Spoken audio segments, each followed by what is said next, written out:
Sarah heard that laugh. She felt it in her chest like a physical thing, hot and sharp, and for just a second, one terrible second, she thought about walking away, about being the reasonable person they all clearly wanted her to be. But then she looked down at the paper in her hands, at the numbers that didn't make sense, at the line items for procedures that had never happened, and something inside her went very, very still. "Excuse me." Her voice wasn't loud, but it carried. "You think this is funny?" Marcus Chen's smile froze. He lowered his phone slowly, and Sarah watched his eyes do what everyone's eyes did when they looked at her. That quick assessment. 42 years old, graying roots she couldn't afford to touch up, clothes from discount stores, a woman who didn't matter. "I'm sorry," he said, in the tone of someone who absolutely wasn't. "But this is a place of business, not a... Your business charged me for 6 MRI scans." Sarah took a step forward, and the security guard's hand tightened on her arm, but she didn't stop talking. "My daughter Emily had 1 MRI. 1. She had a benign tumor removed. Routine procedure. Insurance was supposed to cover 80%. But somehow, your business decided to bill me for scans she never had, consultations with specialists we never met, and a private room she never stayed in because she went home the same day."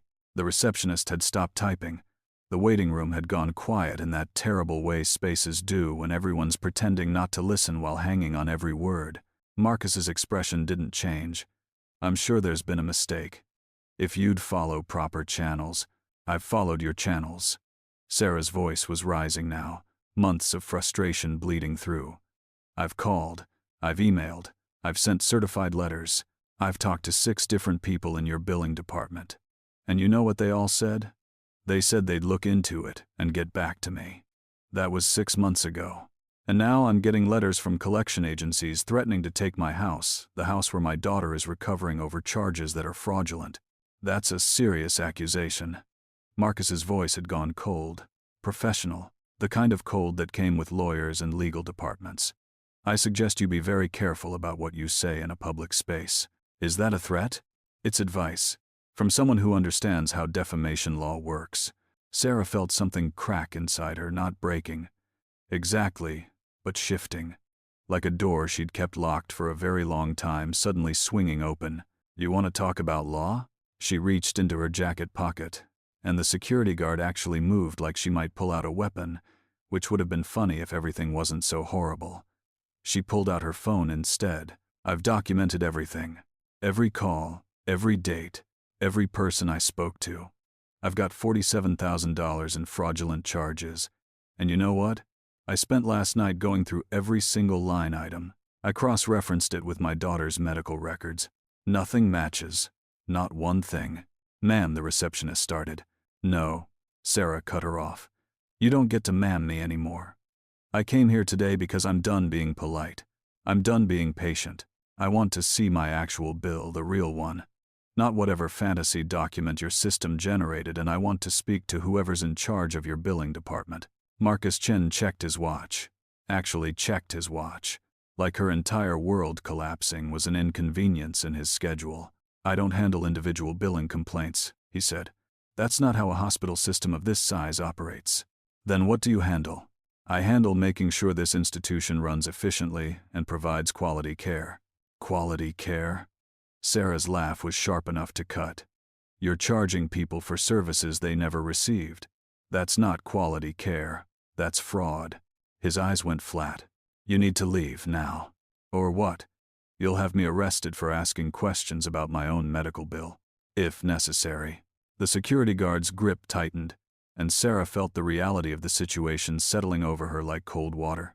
She was about to be thrown out, possibly arrested, and nothing would change.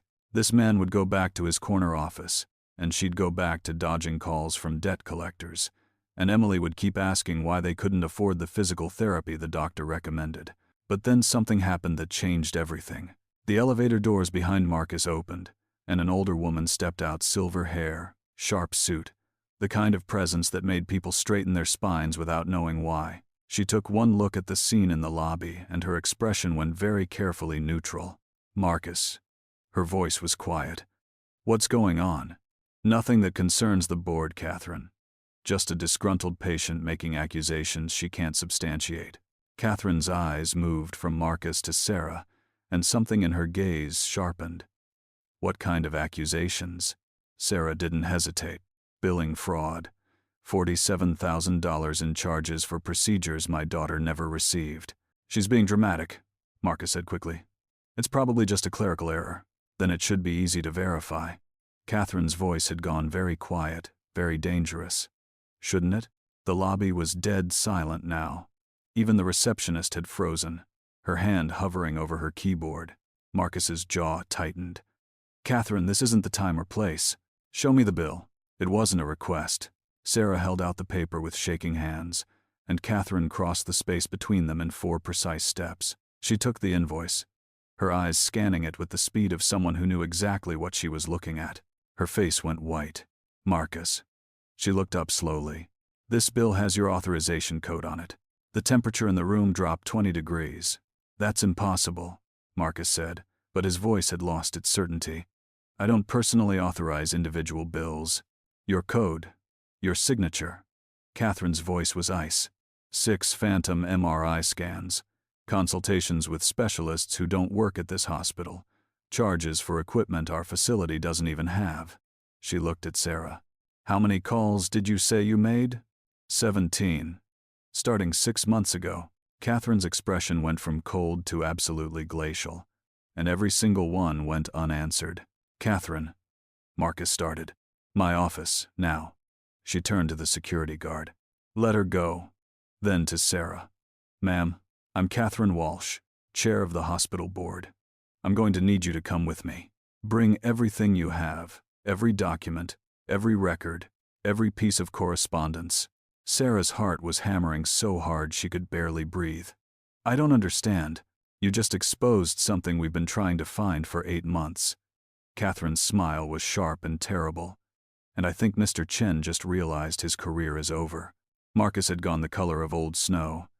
You can't possibly think I had anything to do with.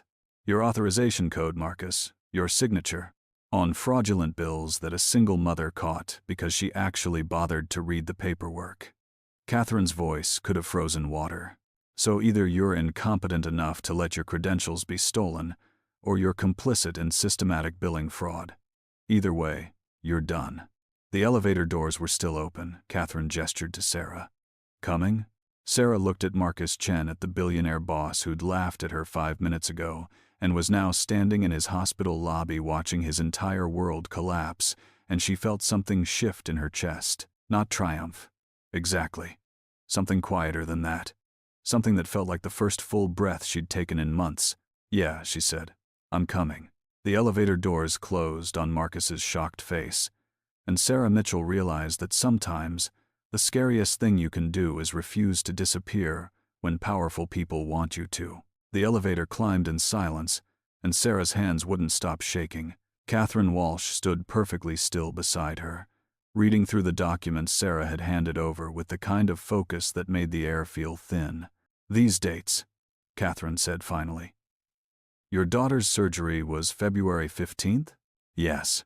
And the first fraudulent charge appeared on your bill March 1st, 2 weeks after we left the hospital. I didn't even think to check it that carefully at first because I was still helping Emily recover, and then when I finally looked, Sarah's voice caught. I thought I was losing my mind. I kept thinking maybe I'd forgotten something. Maybe there were procedures I didn't understand. There weren't. Catherine's voice was flat. These charges are completely fabricated. The specialist consultations are with doctors who left our system 18 months ago. The equipment codes don't match anything we currently use. Whoever did this wasn't even trying to be careful. The elevator doors opened onto the executive floor, and Sarah followed Catherine down a hallway that smelled like money and furniture polish. She'd never been anywhere like this: thick carpet, original art on the walls, the kind of quiet that only came with real power. Catherine's office was all windows and steel. She gestured Sarah into a chair and immediately picked up her phone. Get me Gerald from IT. Now. And I want Susan from billing up here in 5 minutes. No, I don't care if she's in a meeting. Tell her it's about the Chen authorization codes. She hung up and looked at Sarah with eyes that were suddenly terrifyingly kind. I need you to understand something.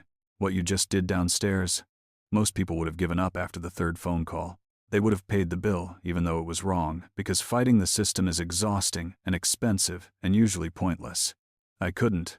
Sarah's voice came out smaller than she meant it to. I'm a single mom. I work 2 jobs. That $47,000, that's more than I make in a year. If they take my house, Emily and I have nowhere to go. Catherine nodded slowly. How old is your daughter? 12. And she's recovering well? She was. Until the bills started coming and I had to pick up extra shifts instead of taking her to physical therapy. Sarah felt tears burning behind her eyes and hated herself for it. The doctor said she needed twice-weekly sessions for 6 months. I've managed to get her there maybe once a month because that's all I can afford after paying for the medications insurance won't cover. Something shifted in Catherine's expression. What medications? Anti-seizure meds. The tumor was pressing on, it doesn't matter. The point is, your hospital has been charging me for fake procedures while I can't afford the real treatment my daughter needs. The door opened and a man in his 30s rushed in. Laptop already open. Catherine, I got your message about the authorization codes. Pull up every bill processed in the last 18 months with Marcus Chen's credentials. Gerald's fingers flew across the keyboard. His face went pale. Oh God, how many? I'm seeing, Catherine, there are hundreds of them, maybe thousands. All following the same pattern, legitimate procedures with phantom add-ons. Charges for equipment we don't have. Consultations with providers who don't work here anymore. Catherine's jaw tightened. Total dollar amount? Gerald kept typing. The number that came up on his screen made Sarah's stomach drop. $12.4 million. The office went silent except for the sound of Sarah's breathing. Too fast, too shallow. 12 million, Catherine repeated softly. Spread across how many patients? Looks like 873 accounts, all processed through Chen's authorization over the past 2 years. Sarah's brain was trying to process the math. That's almost $15,000 per person. And every single one of them probably called our billing department, Catherine said. Every single one of them was ignored, dismissed, told it was a clerical error that would be fixed. Gerald, I want to know where that money went. Already checking. Give me a second. The door opened again, and a woman in a pencil skirt stepped in, looking irritated until she saw Catherine's face. Then her expression went very carefully neutral. Susan, Catherine said quietly, tell me about the billing complaint system. I'm sorry. The system for handling patient disputes about their bills. Walk me through how it works. Susan shifted her weight. Patients call the main line, get transferred to billing, file a complaint, and we investigate. How many complaints have been filed in the last year? I'd have to check the exact, roughly. Susan swallowed. Maybe 2,000. And how many have been resolved? The silence was deafening. Susan, Catherine's voice could have cut glass. How many? About 30% are still pending investigation. 1,400 complaints unresolved. Catherine stood up slowly. 1,400 people calling and emailing and begging for help, and your department did nothing. Why? We were understaffed, the system was backed up, and Mr. Chen said to prioritize. Susan stopped talking abruptly. Prioritize what? I don't think I should say anything else without temper. Without a lawyer present? Catherine's smile was terrible. Smart, you're going to need one. Get out. Susan practically ran from the office. Gerald was still typing, his face getting paler by the second. Catherine, the money didn't go into hospital accounts. Where did it go? I'm tracing it now, but it looks like there's a shell company. Medical billing consultants or something. The charges get processed. The money gets transferred to them. They take a percentage. And then, he stopped. Oh no. What? The rest goes into an offshore account. Gerald looked up, and Sarah saw real fear in his eyes. Catherine, this isn't just fraud. This is organized. Systematic. Someone set up an entire infrastructure to steal from patients, and they used Marcus Chen's credentials to do it. Catherine was already dialing her phone. This is Walsh. I need our legal team in my office immediately. And get me the FBI's Financial Crimes Division. Yes, I'll hold. Sarah sat frozen in her chair, trying to understand what she was hearing. $12 million. 873 patients. An offshore account. Wait, she said, and her voice sounded strange in her own ears. If Marcus's credentials were used, Does that mean he didn't actually? It means either he's the mastermind or someone used him as a patsy. Catherine covered the phone with her hand. Either way, he's responsible. He's the CEO. This happened on his watch, with his authorization codes. Even if someone stole them, he should have known. But his reaction downstairs, Sarah said slowly. He looked shocked when you showed him my bill. He didn't look guilty. He looked confused. Catherine's eyes narrowed. You noticed that too. I've been lied to a lot in the past 6 months. You get good at spotting it. Sarah's hands had stopped shaking, and something cold and clear was settling into her chest. He didn't know about the fraud, but he knew something. When you mentioned the board, he got nervous. And when that woman, Susan, said he told them to prioritize something, she looked terrified. Gerald. Catherine's voice was sharp. Pull up Chen's email correspondence for the last 2 years. Search for anything related to billing complaints or the consulting company. That's going to take. Then start now. Gerald's fingers were already moving. Catherine went back to her phone call, talking in low, urgent tones about federal investigations and fraud patterns. Sarah sat in her chair in this executive office overlooking the city, and she thought about Marcus Chen's face when he'd laughed at her. That dismissive, casual cruelty. And then she thought about his face when Catherine showed him the bill. The shock, the confusion, the fear. Someone had set him up. Someone had used his credentials, his authority, his entire career as cover for stealing millions of dollars from patients who couldn't fight back. But he'd let it happen. He'd built a system where complaints got ignored, where people like Sarah could call 17 times and never get an answer, where the most vulnerable patients had nowhere to turn. Found something. Gerald's voice cut through her thoughts. Email from Chen to Susan, dated 8 months ago. Subject line, billing priorities. Catherine crossed the room in 2 strides. Read it. Gerald cleared his throat. Effective immediately. All billing disputes under $50,000 are to be classified as low priority. Focus resources on high-value accounts and insurance negotiations. Patient complaint response time is secondary to revenue optimization. The office went dead silent. He knew. Sarah whispered. Maybe he didn't know about the fraud specifically, but he knew people were complaining. He knew the system was broken, and he told them to ignore it. Catherine's expression was carved from ice. Because 1,400 angry patients don't matter as much as revenue optimization. Until one of them refuses to go away, Sarah said. And somewhere in the building below them, Marcus Chen was probably sitting in his office, finally understanding that the woman he'd laughed at had just destroyed everything he'd built. The legal team arrived in under 10 minutes, 3 lawyers in matching suits who looked like they'd been pulled from important meetings. Catherine barely let them sit down before she started talking.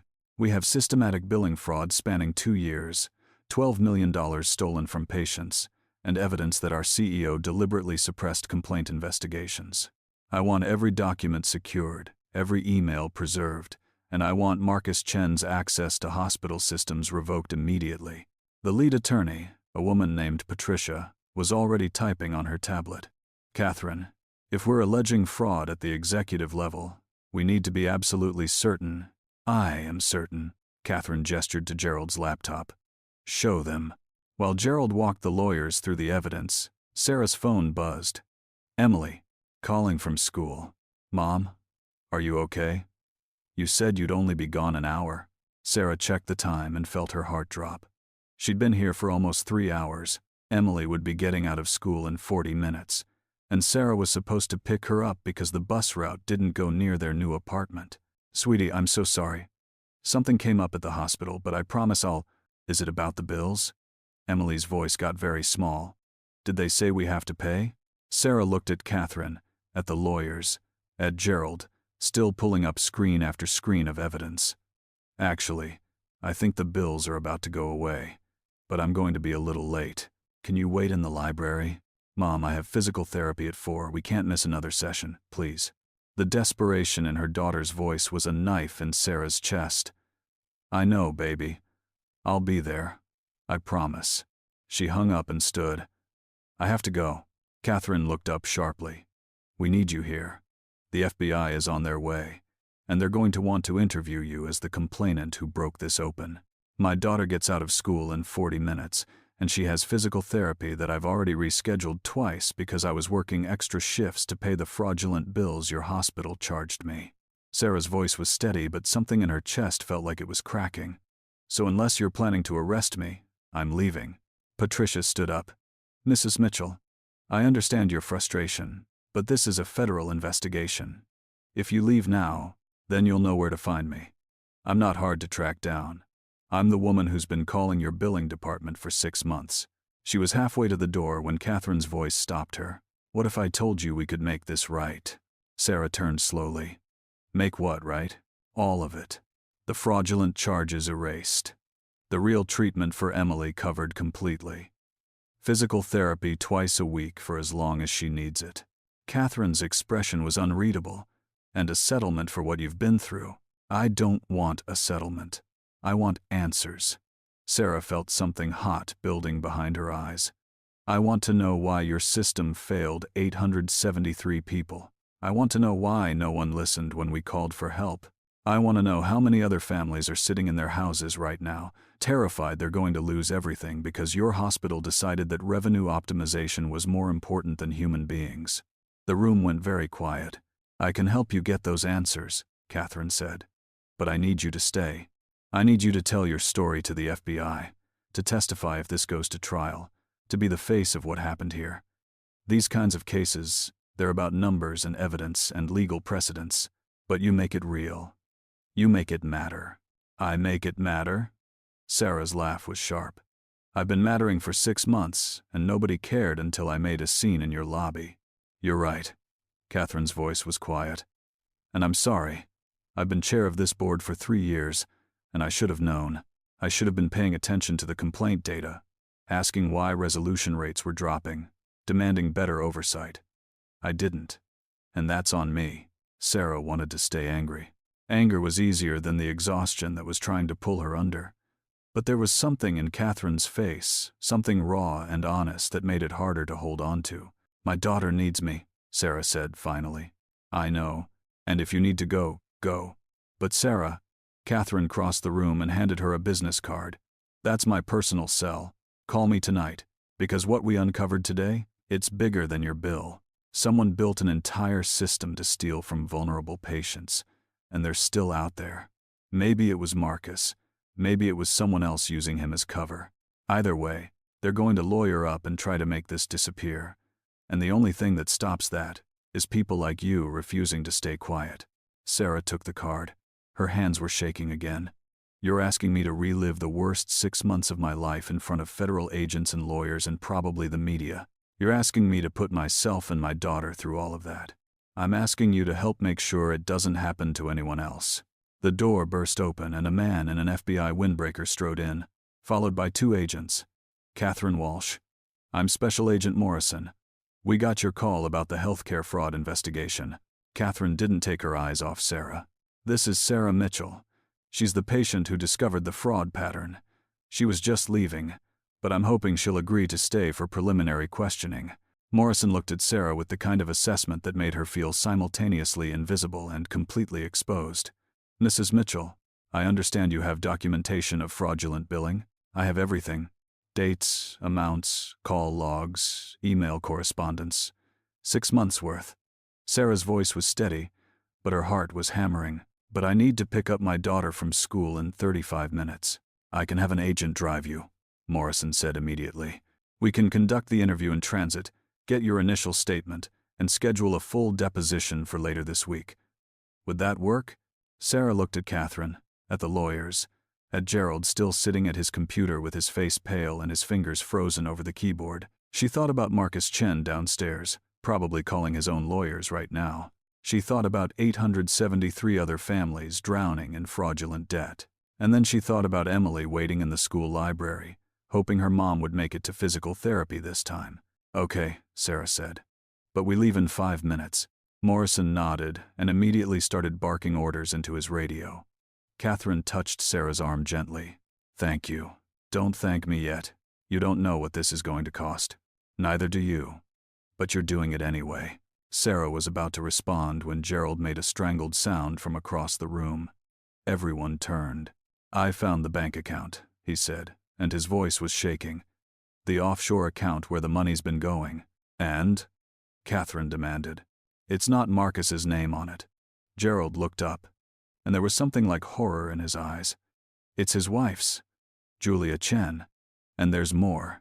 She's been transferring money out of it every month for the past 18 months. Regular payments to... He stopped. To what? Morrison was already moving toward the computer.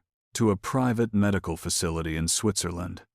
Very exclusive, very expensive. I looked it up. It specializes in long-term care for dementia patients. The pieces clicked into place in Sarah's head with awful clarity. His mother. Everyone looked at her. When I was waiting in the lobby before everything happened, I heard him on the phone. He was talking about treatment costs, about trying to find the money. I thought... Sarah felt sick. I thought he was just another rich guy complaining about spending money. But what if he was desperate? What if his mother needed care he couldn't afford, and his wife found a way to get the money? Morrison's expression had gone very hard. You're suggesting Julia Chen orchestrated a multi-million-dollar fraud scheme using her husband's credentials to pay for her mother-in-law's medical care. I'm suggesting that people do terrible things when someone they love is dying, Sarah said quietly. And Marcus Chen spent 6 months ignoring patient complaints because if he looked too closely at the billing system, he might have discovered what his wife was doing. Catherine's phone rang. She answered it, listened for a moment, and her face went white. That was security. Julia Chen just entered the building. She's on her way up. Morrison moved fast. Everyone stay exactly where you are. Mrs. Mitchell, step back from the door. But Sarah didn't move. She was watching Catherine's face, watching the way her expression shifted from shock to something harder, more calculating. Let her come up, Catherine said. Ma'am, if she's a suspect in an ongoing fraud investigation, then we need her statement before she lawyers up. Right now she doesn't know we've found the accounts. She thinks she's coming to defend her husband. Catherine's voice was cold. Let her walk into this. The lawyers started objecting immediately, talking over each other about procedure and liability. But Morrison held up one hand. Do you have security footage of this floor? Every hallway, every office, Gerald said. Then we document everything. Rolling cameras, audio recording, and everyone in this room is a witness. Morrison looked at Sarah. Including you. You still want to be here for this? Sarah checked her phone. 28 minutes until Emily got out of school. Every instinct screamed at her to run. To get out of this building and back to her daughter, and pretend none of this was her problem anymore. But then she thought about 873 families. About $12 million stolen from people who were already broken and desperate. About her own daughter asking if they had to pay, her voice small with fear. I'm staying. The office door opened, and Julia Chen walked in like she owned the place. Designer dress, perfect hair, the kind of poise that came from a lifetime of never being told no. Her eyes swept the room, landing on the FBI agents, and something flickered across her face too fast to read. Catherine. Her voice was smooth. I heard there was some kind of incident with Marcus. I came to see if she stopped when she saw Sarah. Who is this? Sarah Mitchell, Catherine said. The patient who exposed your fraud scheme. Julia's expression didn't change, but Sarah saw her hands tighten on her purse. I have no idea what you're talking about. Medical Billing Solutions International. Ring a bell? Morrison's voice was casual, but his eyes were hard. Offshore account in the Cayman Islands. Monthly transfers to a Swiss medical facility. Your signature on every transaction. Julia's face went carefully blank. I want my lawyer. Smart, Morrison said. You're going to need one. Julia Chen, you're under arrest for healthcare fraud, wire fraud, and conspiracy to commit. Wait. Julia's voice cracked just slightly. Wait. You don't understand. Marcus didn't know. He never knew. I did this alone. Julia, don't say another word, Patricia snapped. But Julia was already talking, words spilling out in a rush. His mother has early onset Alzheimer's. She's 58 years old and she doesn't remember her own son's name. The facility in Switzerland. They have experimental treatments, clinical trials that might slow the progression, but insurance won't cover it because it's not FDA approved and it costs $40,000 a month. Her voice broke. $40,000 that we don't have, because Marcus's salary gets eaten by student loans, and the mortgage, and his father's cancer treatment before he died last year. Sarah felt something twist in her chest. She didn't want to feel sympathy for this woman who'd stolen from families like hers. But God help her.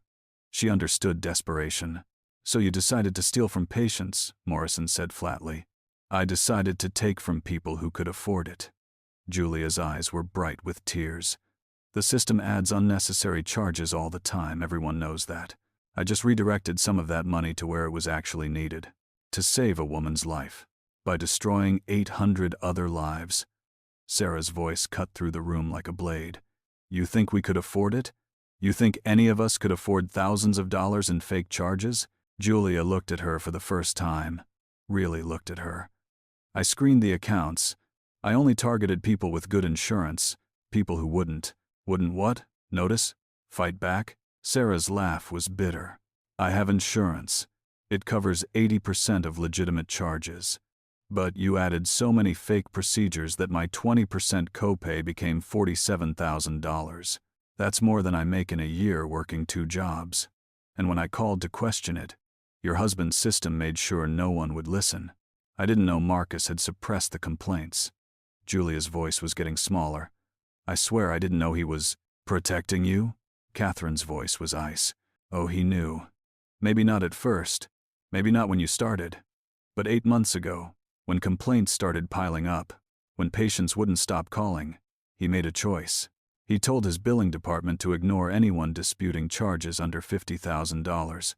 He created a system where people like Sarah would be silenced." Julia shook her head frantically. "He was trying to protect the hospital. He thought it was just clerical errors, system glitches." "Then why didn't he investigate?" Morrison asked. "Why didn't he audit the billing system or check the authorization codes or do any of the things a competent CEO should do when patients are screaming that something's wrong?" The door burst open again and Marcus Chen stumbled in. His $15,000 suit wrinkled now, his face gray. "Julia. Oh God, Julia. What did you do?" She turned to him and Sarah saw something break in her expression. "I saved your mother. That's what I did. I found a way to pay for her treatment when you couldn't." "By stealing from sick people?" Marcus's voice cracked. "By using my credentials to commit fraud? Do you have any idea what you've done?" "I saved her," Julia was shouting now, tears streaming down her face. "She's your mother, and she was dying, and you were just going to let her waste away in some state facility because we couldn't afford anything better. So yes, I found the money. I found a way, and I don't regret it." "You should." Sarah's voice was quiet, but everyone heard it. "Because my daughter needed treatment too. Real treatment. Physical therapy that insurance won't fully cover. And because of you, I couldn't afford it. Because of you, she's been in pain for 6 months while I worked myself to exhaustion trying to pay off bills for procedures that never happened." Julia stared at her, and Sarah saw the moment the reality penetrated. Saw the moment Julia Chen understood that the faceless accounts she'd been stealing from were real people, with real children who needed real help. "I'm sorry," Julia whispered. "I'm so sorry. I didn't think." "No, you didn't think. You just took." Sarah felt something cold settle in her chest. "And now my daughter's asking me if we're going to lose our house, and 800 other families are drowning in debt, and you're sorry." "Well, sorry doesn't fix this." Morrison stepped forward with handcuffs. "Julia Chen, you're under arrest. You have the right to remain silent. What about Marcus?" Julia's voice was desperate as the cuffs clicked shut. "He didn't know. I swear he didn't know about the fraud. Please, you have to believe me." Morrison looked at Marcus, who was leaning against the wall like his legs wouldn't hold him up anymore. "Mr. Chen, you're not under arrest. Yet. But you're going to want to come with us for questioning. Because even if you didn't commit the fraud, you facilitated it. You created a system designed to silence complaints, and that makes you complicit." Marcus nodded slowly. He looked at Sarah, and there was something broken in his eyes. "I laughed at you. In the lobby, I actually laughed because you were just another complaining patient. And I had bigger problems, more important things to deal with. And the whole time," his voice failed, "the whole time your wife was destroying lives to save one," Sarah finished. "Including yours. Can I ask you something?" Marcus's voice was barely audible. "Your daughter, Emily, is she okay?" Sarah thought about Emily waiting in the school library, hoping her mom would make it to physical therapy this time. Thought about 6 months of pain and fear and fighting a system designed to grind her down. She will be, Sarah said. No thanks to you.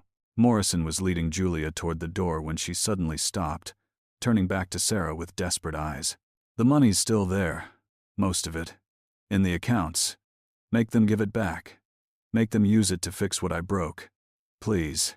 Then she was gone, and Marcus was following, and Sarah was left standing in Catherine Walsh's office with lawyers and FBI agents, and Gerald still sitting at his computer, staring at the evidence of $12 million stolen by a woman trying to save her dying mother-in-law. Sarah's phone buzzed. Emily again. I have to go, she said to no one in particular. I have to pick up my daughter. And Catherine Walsh, chair of the hospital board, looked at her with something like respect and said, Go, we'll call you tonight. Because this isn't over. Not by a long shot. Sarah made it to Emily's school with 3 minutes to spare.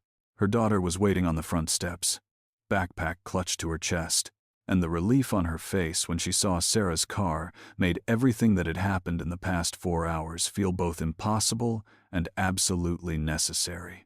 You came, Emily said as she climbed in, and Sarah heard all the time she hadn't in those 2 words. I promised, didn't I? Sarah pulled out of the parking lot, heading toward the physical therapy clinic across town. How was school? Fine. Mom, are you okay? You look exhausted? Probably because I just helped the FBI arrest someone for fraud. Sarah said it lightly, like it was a joke, but Emily's eyes went wide. You're serious. Completely serious. The hospital bills? They were fake. Someone was stealing from patients and I figured it out. Sarah's hands tightened on the steering wheel. It's going to take time to sort everything out. But the woman from the hospital board said they're going to erase the fraudulent charges. All of them. Emily was quiet for a long moment. So we're not going to lose the house? No, baby. We're not going to lose the house. Her daughter started crying quiet, shaking sobs that she tried to hide by pressing her face against the window. Sarah reached over and squeezed her hand, and they drove the rest of the way in silence that felt like healing. The physical therapy session was brutal. Emily had lost so much progress in the months they'd missed that the therapist had to rebuild her treatment plan from scratch. Sarah watched her 12-year-old daughter grit her teeth through exercises that should have been easy by now, and she felt anger burning fresh in her chest. Julia Chen had been desperate to save someone she loved. Sarah understood that. But Julia had made a choice about whose suffering mattered, and 873 families had paid the price. That night, after Emily was asleep, Sarah's phone rang. Catherine Walsh, I wanted to update you before you see it on the news tomorrow. Catherine's voice was tired. Julia Chen is being charged with 18 counts of wire fraud and conspiracy. Marcus is being investigated for negligent oversight and obstruction. The hospital board voted unanimously to terminate his contract. What about the other patients? Sarah asked. The other 800 people she stole from? We're contacting everyone. Every fraudulent charge will be erased, every payment refunded. It's going to take months, maybe a year, but we're making it right. Catherine paused. And Sarah? We want to do something else. We want to establish a patient advocacy program, independent oversight of billing disputes, direct reporting to the board, real accountability. And we want you to help design it.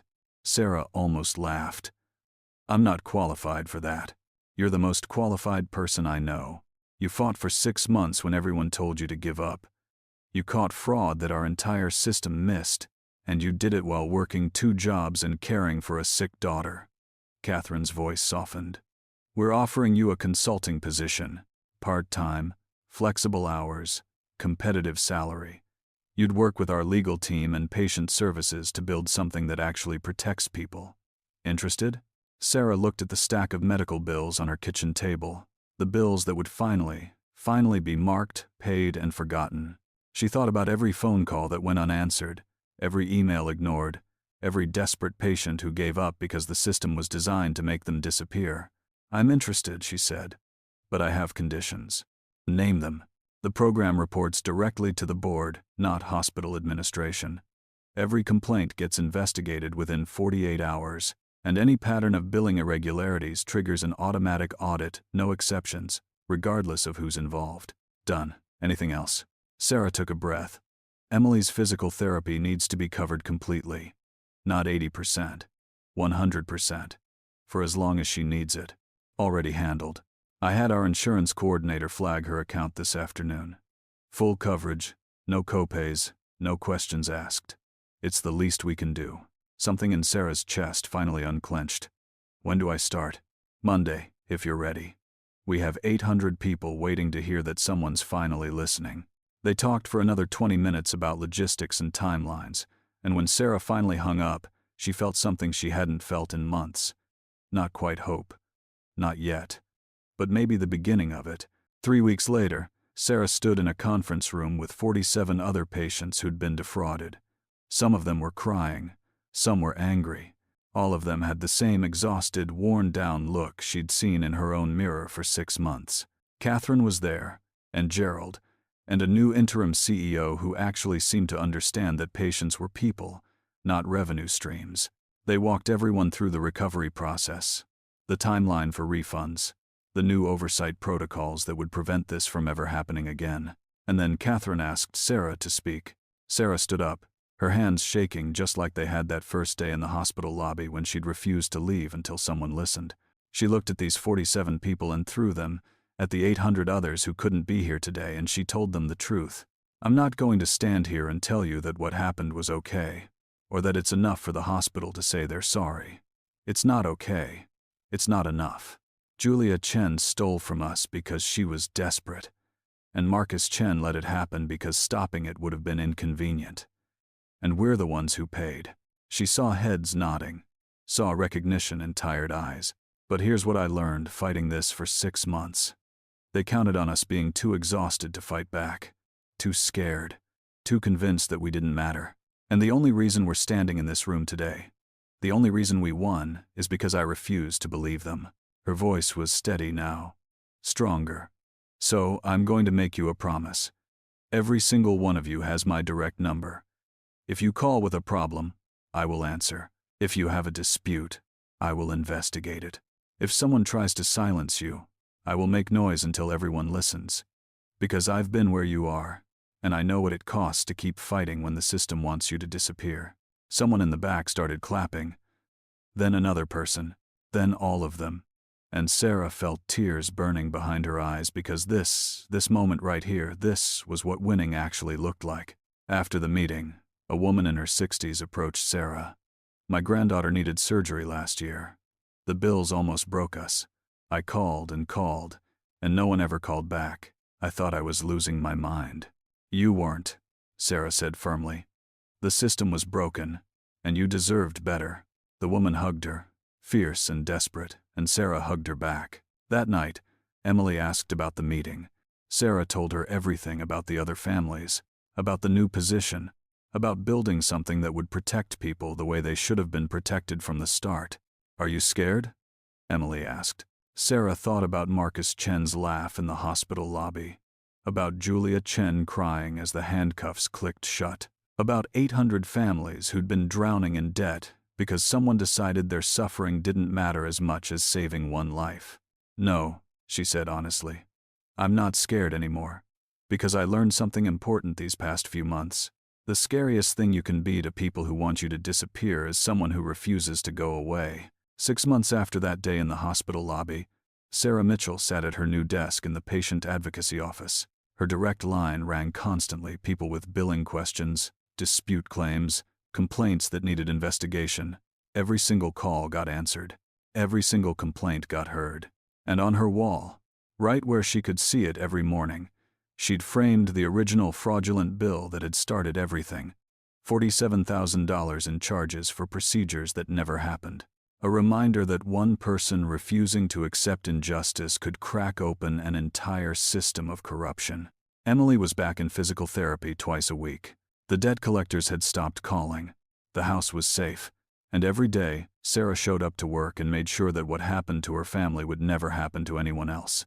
Because in the end, that's what justice actually looked like, not revenge, not even victory, but the hard, daily work of making sure that when someone says, "I just want to see my bill," someone actually listens.